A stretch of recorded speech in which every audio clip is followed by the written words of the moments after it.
Light City, gonna set my soul on fire. I got a whole lot of money and it's ready to burn, so get those stakes up higher. Hello and welcome to the Ballin After, and as requested, because I am here in Viva Las Vegas, Sin City itself, where I'm being quite a well-behaved boy, to be honest. I'm covering a conference with a day job, and well, we've been able to watch a lot of NBA basketball while here. But I suppose we saved the best for last, considering this is the last night of my trip to Vegas. And well, Manu Ginobili just rolling back the years. 12 points, 7 boards, 5 assists. The stat you really care about is the one block. Now, there was, of course, that couple of moments of 39-year-old Manu Ginobili just looking like the youngest man on the floor, which is, pretty much the first time we've seen that this series. Like, we're always kind of going, we're going to get that minute or two from Manny where he's just going to be the youngest guy going. Well, we got the 31 of them tonight, or, well, probably yesterday for most of you watching this, given the time zone shifts and all that. And yeah, Manu, wow, just to see him do that at this age is extraordinary. I went down afterwards and had a pizza that basically gave me food coma, as you can see from the way I'm utterly slouched in this.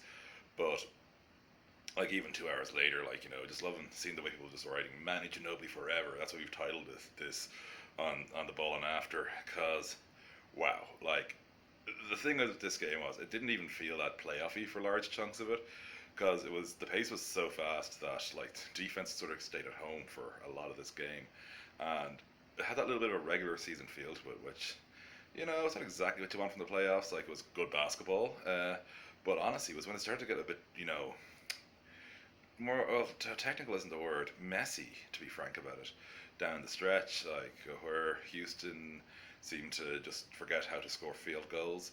San Antonio had, of course, a long stretch where they forget how to score anything.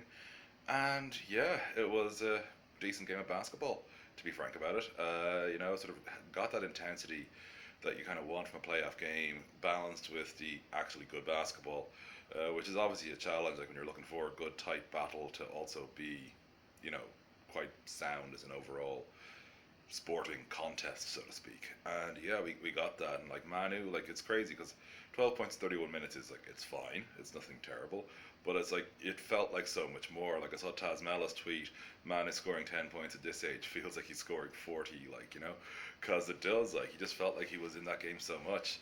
And yeah, it was an extraordinary result for the Spurs. They had to get that win, really. There's all this Game 5 stats BS you're going to see about how the winner of Game 5 is blah, blah, blah, blah, blah, blah, blah, blah. Ignore that. The reason they needed to win this was basically psychologically. They really, really did not want to be going to Houston, with Houston just needing to win at home to take the series. Like now, San Antonio know that worst case scenario, they get to close it out on their home floor, which is a lot more appealing. I think it's reasonable to say, putting it mildly. So by the way, my suite here in Vegas is fantastic. Huge old bloody room. It's bigger than my freaking apartment. Well, not quite, but it's not far off it. And I don't want to know what the price is. I'm not paying, thank goodness for that. As for the other performances, obviously in the game, I'm staying a little bit more Euro focused in the next one. Like I know Man is Argentinian, but he has got an Italian passport. You kind of go Clint. Really, his IQ has gone so much north this series as a player. Like obviously he's been developing for a while. He's a young guy still. He did have the odd error here or there, but he's just defensively showing that he's a playoff performer. So you can lock him in for a few years as a very reliable starter at the 5, I think. I don't think that's exactly a stretch to say anyway. I think, no one would be surprised by that. Impressive from him, obviously. Not the result he wanted, but he's only one part of the story. But yeah, just the story, he wasn't statistically close to the best performer on the floor, but he was just Manu, he just did what Manu Ginobili does, and that is make you look like a fool at times and somehow come up. Because he's kind of good for it almost once every season in the playoffs. He's going to have one moment where Manu Ginobili did what? And so that block on Harden at the end, and it was a high risk play. Like it was a very good chance he could have got called for the foul if he'd moved slightly off. But he's Manu Ginobili, he didn't move slightly off, and he got the play, and San Antonio were 3-2 up. So if you enjoyed this, I hope you did. But even if you didn't, please subscribe. That's really important. Apparently that's the biggest thing for generating, overall interest, yada yada, and trying to spread this community and all that.